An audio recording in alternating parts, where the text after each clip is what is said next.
সম্মানিত সুধীমণ্ডলী, আসসালামু আলাইকুম। আশা করি সকলেই ভালো আছেন। আমার আজকের স্বরচিত কবিতা অবসরের সময় গণনা। বারান্দার সেই পুরনো দোল চেয়ার এখন তার সবচেয়ে বিশ্বস্ত সঙ্গী। ভোরের আলোয় সেটি খুব ধীরে দুলে ওঠে, কিন্তু তাতে আর প্রাণের ছোঁয়া থাকে না। কেবল দেহের নির্জীব ছায়াটি বসে থাকে। মনটা হারিয়ে যায় কোনো এক দূরের ঠিকানায়। দেয়ালের ঘড়িটি টিক টিক করে চলে ঠিকই, কিন্তু সে আর আগের মতো সময় বলে না, শুধু মৃত্যুর দিকে এগিয়ে যেতে থাকে। একদিন ব্যস্ততার আবেগ ছিল জীবনে, ছিল ট্রাফিকের ভিড়, কাগজপত্রের পাহাড়, ফাইলের নিচে চাপা স্বপ্ন।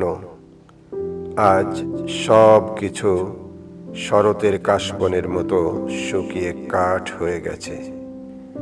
সবই সাদা, নির্জীব আর বাতাসে উড়ে যায়। জীবনের চারপাশে আজ আর কেউ নেই। বন্ধুরা একে একে সবাই দূরে সরে গেছে। কেউ মাটির ঘরে, কেউ বা স্মৃতির আড়ালে।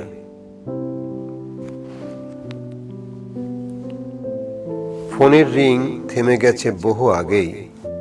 দরজার ঘণ্টিটিও বেজে ওঠে না আর। চিঠির বাক্সটি যেন কোনো এক যক্ষের ভাণ্ডার। খোলা হয় না মাসের পর মাস, তাই মরচে পড়া কঙ্কালসার অবস্থা। এখন পদমর্যাদার আর কোনো মূল্য নেই। সেদিনের বস আজ বড়ই নিষ্প্রাণ, বড়ই নিঃসঙ্গ। ছোট কর্মচারীও একই অপেক্ষায় দিন গোনে।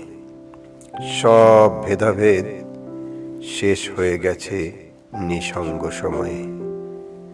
শুধু রয়ে গেছে এক দীর্ঘ নীরবতা। সাঁঝের আকাশে লাল আভা ছড়ায় আজও, কিন্তু মনের আকাশ শুধু ফ্যাকাশেই থেকে যায়। কেউ যেন অনেক দূর থেকে ডাক দিয়ে যায়, আর কতদিন? এবার এসব গুটিয়ে নাও। অবসরে এখন শুধুই অপেক্ষার দীর্ঘ পথ চলা, যেন কোনো অদৃশ্য নৌকা হঠাৎ এসে তাকে তুলে নিয়ে যাবে শাশ্বত নদীর ওপারে, যেখানে নেই সময়ের বাঁধন, নেই বিরহের দীর্ঘশ্বাস, নেই একাকিত্বের ক্লান্তি, নেই ব্যথার দীর্ঘ শোক।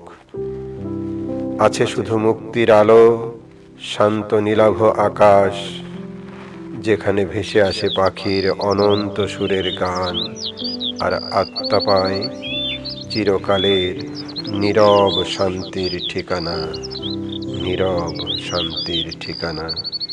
ধন্যবাদ সুধীমণ্ডলী, ধন্যবাদ সবাইকে।